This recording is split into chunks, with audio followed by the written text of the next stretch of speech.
Good morning, Headmaster, teachers, and young gentlemen of DBS. Okay, I'm Mr. Au, and today I'm going to share with you some of my hobbies. Okay, so while the screen is rolling down, a bit of introduction about myself. My initial is KLA, maybe standing for Key Learning Area. Okay, so by training, I'm a physics teacher. And apart from teaching, I'm also responsible for Olympics, physics Olympics, International Junior Science Olympics, and so on. I'm also taking part in the STEAM education. So if you have no idea about STEAM, STEAM stands for Science, Technology, Engineering, Arts, and Mathematics. Okay, and I joined the diocesan family in 2004. Okay, of course, I'm not saying I joined DBS and there's a reason behind this. Okay, so you guess the meaning, DBGS here. Okay, and to declare, I'm in my 50s. And that is relevant to my sharing today. Okay, so just like when you have a lesson, your teacher will tell you by the end of the lesson, you should be able to do to the list, okay? And that is what I expect. First, finally, if you are able to tell two of my favorite hobbies, okay, and you should be able to explain why I'm interested in physics, what a science person is like, okay, and most importantly, to be educational for this sharing, I would like you to understand a bit about stepping outside your comfort zone and practice lifelong learning. Okay, so a starting question for you to think about this. Okay, so going back to the old days, you were 6 to 7 years old. Your parents asked you to choose a birthday gift. What would be your choice? Okay, I guess these days you may look for a mobile device, computer, maybe musical instrument, other things. Okay, so some 40 years ago, I was asked this question, and I would like you to guess what's my choice. Hints. Okay, some lyrics from the Carpenters, if you know this band a long time ago. Okay, and of course, as a science teacher, somehow my gift would be related to science. Okay, any answer from you? Radio, thanks. That's it. Okay, so you're never able to buy this again outside because that's the AM radio in the 70s. Okay, so that's the front and at the back. Okay, normally people use the radio to listen to radio programs, songs, and so on. Okay, but for me in particular, I'm interested in the back side of the radio, the back side. Okay, so as you can see, there are 5 labels, and in the old days when I was a primary student, I asked 5 questions.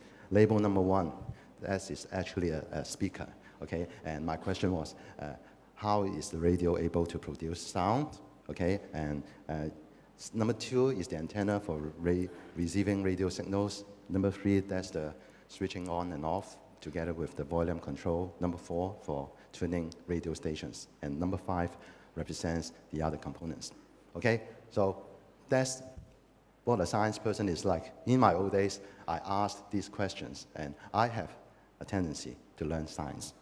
Okay, so apart from the 5 questions I asked, there are further problems for me about this radio. Okay, first, I worried that the battery will use up one day. Okay, so that's why finally, I will try to make a power supply with a sustainable energy supply. Okay, and going back to this diagram, on the top right, you can see there's a circuit diagram. Okay, that's attached to the back cover, and in the old days, I really did not understand the circuit diagram. Okay, and what is AM radio, and what is FM? I guess grade 11 students, if you learn physics, you should be able to tell the answers. Okay, so starting from this point, I would like to introduce my 2 hobbies derived from the radio. Okay, and my daughter reminded me that many of you may not be interested in science. So that's why starting from my first hobby is not related to science. Okay, then hobby 2 is science related. Okay, so can you recognize the teachers? And thanks Ms. Chok and Mr. Colin Jiang for allowing me to use this photo. So that's the photo for DBS graduation dinner 2006. Okay, so that's my first hobby about music and guitar playing. Of course, most of you, at least you managed to perform musical instruments, okay, and I'm not going to the details of the music. You know much better than me, okay? So instead, I would like to tell you a story. And this is a true story, and this is the story about my daughter and myself. Okay, so it's about 2013. She finished the grade 8 piano exam, and she asked me this question. Okay, it's my turn to attend the grade 8 exam. Okay, of course, I used to play classical guitar, so she knows this, and she asked me this question. Okay, so my question is, accept this challenge or not? Okay, so normally, if you are rational, just to remind you, my last music exams were in 1988. Okay, I guess you were not born students. And I had a grade 8 in music theory, but I have not finished my all grade exams in guitar. Okay, it's only grade 6. Okay, so that's 1988. Okay, and going back to the challenge, normally, if you're rational, you consider factors pulling you back, not accepting the challenge. For example, working in school is busy and exhausting. Sitting for a music exam is not related to my teaching career directly. Investing time and effort, is there any return on this? Okay, 26 years not prepared for music exams, things like that. Finger problems, not flexible enough. Okay, body strength, aged person, not able to play fast tempo, strong feelings music. Stage fright, performance anxiety, and so on. What if I fail? Do I need to take a re-exam or what? Okay, I guess among all the pulling factors, the most important is the last one. I do not want to step out from my comfort zone. Okay, so that's one part, the pulling factors. The other side, of course, there are factors pushing you forward to accept the challenge. Okay, in my heart, I have a regret, not finished my grade exams. On the other hand, the process of preparing for the examination can be rewarding and satisfying, and optimistically, I may pass the exam.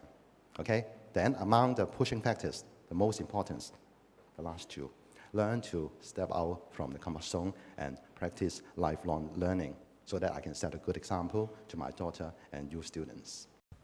Okay, so guess the results. Finally, did I get a pass? Okay, that's it. I'm not going to illustrate that I have got a grade 8 in what. That's not the most important. The most important is that I demonstrated lifelong learning to my daughter and hopefully to you students. Okay? And see if you can take this challenge. If you are in your 40s, if you are almost 50 years old, can you take a music exam? Are you able to do this again so that you don't regret? In case that's the point. Okay, so that's one part, one of my hobbies about guitar, and I would like you to know something about lifelong learning. Okay, so now hobby 2, science related.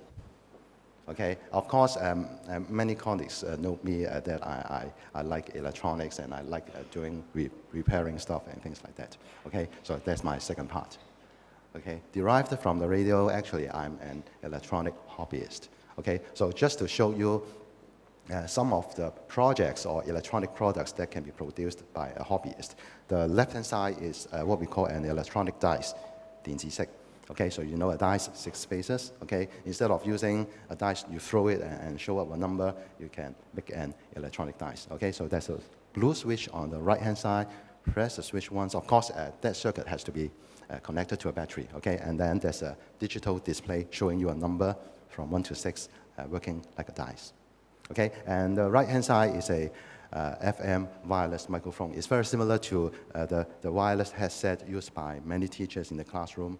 And if you know, there's a receiver connected to the plug in the wall of the classroom, and the headset is actually a transmitter. Okay, so it works like a pair. Okay, for this microphone, the ordinary FM radio can be a receiver. Okay, so actually the left-hand side, this is a work from my student, from a girl student. She did this during the post-exam period in one of the workshops. Okay, so if you have no idea about an electronic hobbyist, so usually they like to do this, okay? And I did this at my secondary level. Okay, first, understand circuit components. For example, I guess grade 9 students, if you recall, in your grade 8, you learned something about switch, batteries, resistors, and so on. Okay, but if you go further, you may learn about other components like capacitors, transistors.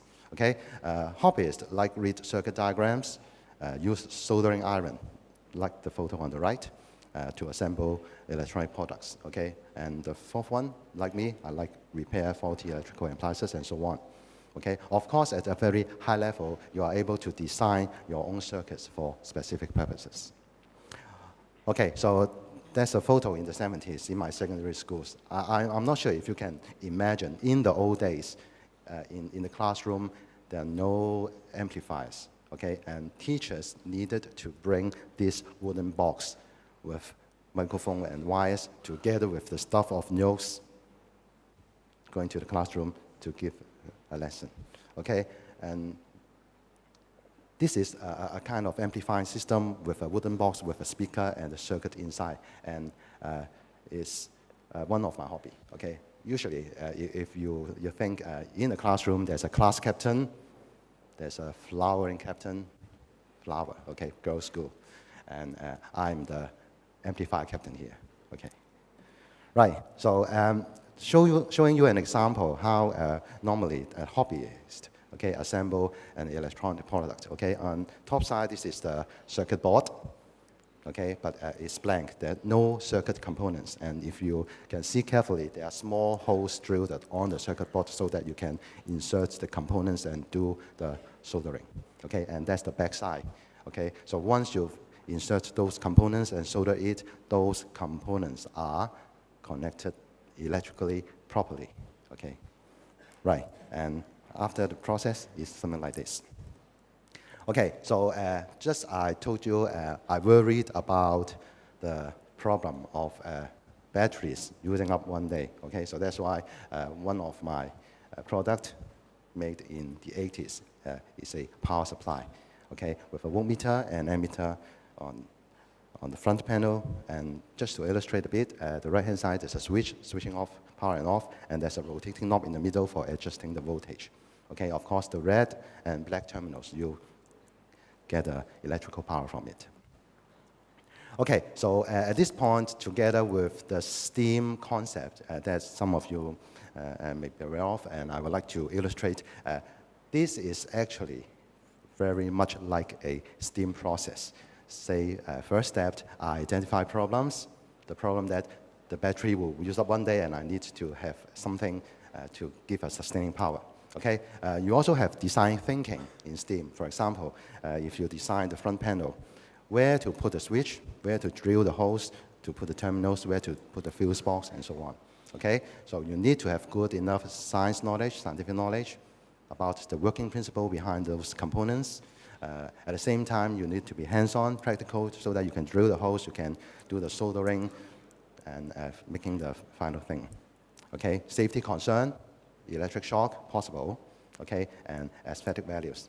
Okay, for me, as a grade 9 student in the past, I think that's quite beautiful, the outlook of the case. Okay, so just another example of life learning about my second hobby. I started as an electronic hobbyist in '79, and many years later, I sat for a radio amateurs examination. I'm not sure if you know about this, and if you pass this exam, you can have a license to set up a radio station at home so that you can broadcast or use those transceivers to communicate with students. At present, I'm living in Yuen Long, and I'm able to use a wireless transceiver to communicate to people on the Hong Kong side without using the internet. People around Shenzhen and even Guangzhou. Okay, so that's fascinating, okay? Right, and that's it. So you recall I asked you, I expect you that at the end of the sharing, you should be able to do something. Okay, so I'm going to summarize this. First, not talking about myself, I would like you to be able to identify your own interests, okay? It can be science-related or not science-related, okay? Second point, once you have identified your interest, developed so that they become part of your life. It's very important, in particular, after some 5 to 10 years or 15 years, teachers will retire, and we teachers need to have some interest to keep alive. Okay, number 3, learn to step out of the comfort zone by accepting new challenges.